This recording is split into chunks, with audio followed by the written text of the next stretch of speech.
Continuando con nuestra lectura de Apocalipsis, estamos en el capítulo 1, vamos a empezar en el verso 9, porque a partir del verso 9 hasta el verso 20 encontramos eso que se dice, las cosas que has visto. Y vamos a ver las circunstancias de la visión, eso está desde el verso 9 hasta el verso 11. Y vamos a leer el verso 9. Dice, yo Juan, vuestro hermano, y copartícipe vuestro en la tribulación, en el reino y en la paciencia de Jesucristo, estaba en la isla llamada Patmos por causa de la palabra de Dios y el testimonio de Jesucristo. Esta es una descripción que Juan hace de sí mismo, ¿no? Yo, Juan. Y esa descripción es interesante porque tiene tres elementos. Dice, vuestro hermano y copartícipe, número 1, en la tribulación, número 2, en el reino, y número 3, en la paciencia, o mejor, en la perseverancia, entiéndase mejor, en la perseverancia de Jesucristo. Bueno, lo cual es bastante significativo, ¿no? Porque la tribulación es el necesario precursor del reino. Por tanto, va un solo artículo prefijado, ¿no? La tribulación, reino y paciencia. Así es como aparece en los manuscritos más antiguos. Las tres cosas son inseparables. La tribulación del reino no es una referencia a la gran tribulación, a la tribulación grande al final de los tiempos, sino que se trata de la tribulación que sufre todo creyente por causa del Señor Jesucristo. Y este tipo de tribulación debe llevarse con paciencia, o mejor, con perseverancia. Y en Jesucristo, mejor que, como aparece aquí en la Reina Valera, de Jesucristo, ¿no? Porque así aparecen los manuscritos más antiguos. Entonces, las tres cosas, como dijimos, son inseparables. Y esa fue la suerte común de la mayoría de los cristianos del primer siglo. Podemos comparar, por ejemplo, con el Evangelio de Juan, capítulo 16, verso 33, donde dice, estas cosas os he hablado, dice el Señor Jesús, para que en mí tengáis paz. En el mundo tendréis aflicción, pero confiad, yo he vencido al mundo. Y Juan previó la intensificación del sufrimiento y por lo tanto de la paciencia o la perseverancia necesaria a continuación en los capítulos 11 al capítulo 13 del Evangelio de Juan, porque la tribulación y el reino son partes del patrón mesiánico. Eso lo dice Lucas 24:26. ¿No era necesario que el Cristo padeciera estas cosas y que entrara en su gloria? Por lo tanto, estar en Jesús es experimentar desde ya ambas cosas, con una visión de compartir la gloria del reino venidero, del reino futuro. Por ejemplo, en Hechos capítulo 14, verso 22, donde Pablo, después de ser apedreado en Listra, regresó para confirmar la fe de los discípulos de allá. Y allá dice, confirmando los ánimos de los discípulos, exhortándoles a que permaneciesen en la fe y diciéndoles, es necesario que a través de muchas tribulaciones entremos en el reino de Dios. ¿Cuál es la lección que podemos sustraer de esta parte del texto, verso 9 de Apocalipsis 1? Bueno, que uno no es salvo porque persevera, sino que uno persevera porque es salvo. El que sepa vivir, aguantar y que no abandone la cristiandad, el cristianismo, la fe, bajo persecuciones, bajo aflicciones, bajo azotes, bajo cuestionamientos, bajo aborrecimientos y aún bajo el riesgo de la misma muerte, este será salvo. Debo hacer un apunte importante. El cristiano no es salvo por la buena obra de la perseverancia, sino que el cristiano es salvo por la obra de Cristo en la cruz del Calvario. Cuando la Biblia afirma que no somos salvos por las obras, eso es verdad. Por ninguna obra, ninguna obra. aunque sean la mejor de ellas. Nosotros somos salvos porque Cristo fue el que perseveró. O dicho en palabras más sencillas, somos salvos por la perseverancia del Señor Jesucristo. No obstante, la perseverancia en las buenas obras sí es fundamental para demostrar, para certificar nuestra fe. No nos hace salvos, pero confirma nuestra fe en Dios. A lo último, es por las buenas obras del cristiano que él podrá dar testimonio, como Romanos en el capítulo 2, versos 6 y verso 7, por ejemplo. Dice, el cual pagará a cada uno conforme a sus obras, vida eterna a los que, perseverando en bien hacer, buscan gloria y honra e inmortalidad. Pero no solo esto, sino que, según el código cristiano, el verdadero discípulo del Señor Jesucristo debe perseverar en varios aspectos. Uno de ellos es perseverar bajo condiciones de aflicción, como lo está expresando nuestro texto, ¿no? Aquí en Apocalipsis. Y debe perseverar en las buenas obras. Pero además vemos otros aspectos. Por ejemplo, perseverar en Dios al confiar en Él. Como dice Isaías en el capítulo 26, verso 3. Tú guardarás en completa paz a aquel cuyo pensamiento en ti persevera, porque en ti ha confiado. El cristiano genuino no confía en la iglesia, sino que confía en Dios. No confía en el bautismo en las aguas, sino que confía en Dios. Entonces, ¿cómo se persevera en Dios?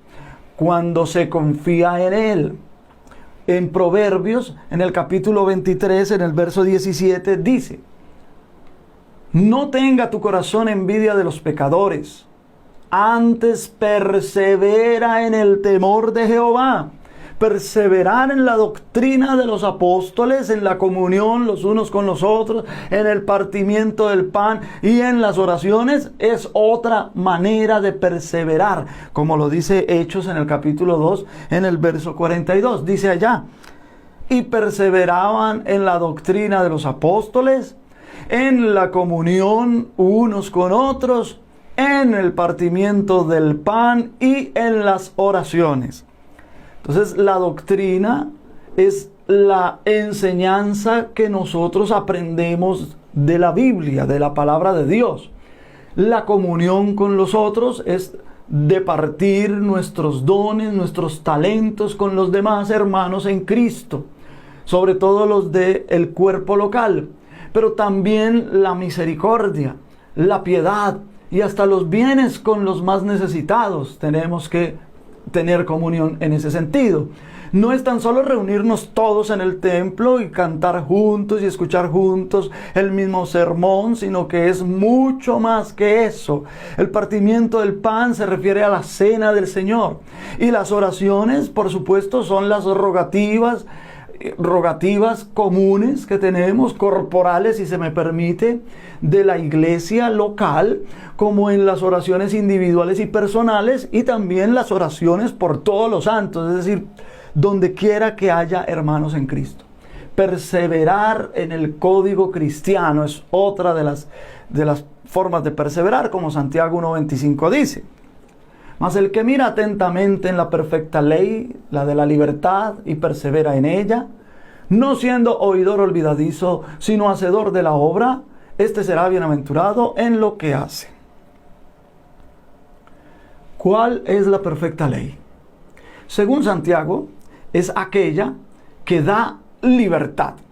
Según Pablo, la ley mosaica no podía y no pudo dar esa libertad, sino solo la ley del Espíritu de vida en Cristo, como dice Romanos en el capítulo 8, en el verso 2, dice: porque la ley del Espíritu de vida en Cristo Jesús me ha librado de la ley del pecado y de la muerte. Entonces ahora vivimos bajo la ley de Cristo, bajo la ley del Espíritu de vida, el nuevo código en el que el cristiano debe perseverar. Perseverar también en la gracia de Dios, como él dice Hechos en el capítulo 13, en el verso 43. Ahí dice: y despedida la congregación, muchos de los judíos y de los prosélitos piadosos siguieron a Pablo y a Bernabé, quienes, hablándoles, les persuadían a que perseverasen en la gracia de Dios. La gracia de Dios nos ayuda a ser santos, a seguir su voluntad. El Señor nos salva y nos glorifica, pero por su gracia, y hay que perseverar en la gracia. También hay que perseverar hasta el fin, como dice Mateo 10:22. Seréis aborrecidos de todos por causa de mi nombre, mas el que perseverare hasta el fin, o el que persevere hasta el fin, este será salvo. La frase hasta el fin no necesariamente significa el fin del mundo, como algunos lo entienden, sino que significa hasta el fin de las pruebas, hasta el fin de las aflicciones. Ciertamente hay un fin para las aflicciones. Las persecuciones, los aborrecimientos, los azotes, todo eso tiene un fin. Hay un fin hasta para la muerte, con la gloriosa resurrección. Qué glorioso y consolatorio es todo esto, hermanos. Que el dolor, que las pruebas, que la enfermedad, que la soledad, la amargura, las pruebas espirituales, la estrechez económica, no son eternas. Nada de eso es eterno, sino que todo eso tiene un fin. La frase final donde dice: este será salvo, pues la pregunta obvia es: ¿salvos de qué? Bueno, podemos ver Romanos capítulo 5, verso 8 y verso 9. Mas Dios muestra su amor para con nosotros, en que siendo aún pecadores, Cristo murió por nosotros. Pues mucho más, estando ya justificados en su sangre, por él seremos salvos de la ira. Seremos salvos de la ira. ¿De la ira de quién? La ira de Dios, que es con justicia manifestada sobre los pecadores. Pues esta, dice Romanos, se revela desde el principio, desde el cielo, contra toda impiedad y injusticia de los hombres, que detienen con injusticia la verdad. Así lo dice Romanos capítulo 1, creo el verso 18, y la palabra salvo en el original griego allá en Mateo es la misma de Romanos 5:9, pues no se traduce de la palabra soteria, sino que significa salvación. Soteria significa salvación sobrenatural, sino que se traduce de la palabra sozo, que significa librar, proteger. Si estás perseverando en la aflicción, entonces esta promesa te da garantía de que eres cristiano y de que eres salvo. Si vas a ser salvo, entonces ¿qué importa quién o qué te aflija? Si vas a ser salvo, entonces el Espíritu Santo te va a ayudar. Pero también tenemos que él estaba, dice Juan, que él estaba en Patmos, ¿no? Que es una pequeña isla en el mar Egeo, al sudoeste de la ciudad de Éfeso. Las más reconocidas autoridades declaran que Juan fue desterrado bajo el imperio de Domiciano, y muy seguramente Juan tuvo que trabajar en esas minas que se dice que estaban allá en Patmos, y a la muerte de ese emperador Domiciano en el año 95, se dice que Juan volvió a Éfeso bajo el emperador Nerva, que es probable que fuese inmediatamente después de su retorno, cuando él escribe, bajo la inspiración divina, el relato de todas esas visiones que le fueron concedidas, que le fueron dadas en la isla de Patmos, y que por eso el pretérito es muy común en el Apocalipsis. En el 9 dice que estaba, ¿no?, en la isla llamada Patmos. La palabra de Dios es el testimonio de Jesucristo, es una referencia doble. La palabra de Dios da a entender que Juan es un judío que observó la ley mosaica, algo que va a ser de mucha utilidad para entender esta expresión que a menudo se usa en Apocalipsis. Se usa en Apocalipsis 1:2, en Apocalipsis 6:9, en Apocalipsis 12:17, 14:12, 20:4. Y el testimonio de Jesucristo es igualmente una expresión típica de una persona que es seguidora de Jesucristo, que es cristiano y que es además bautizado, ¿no? Esto es lo que referencia el verso 9.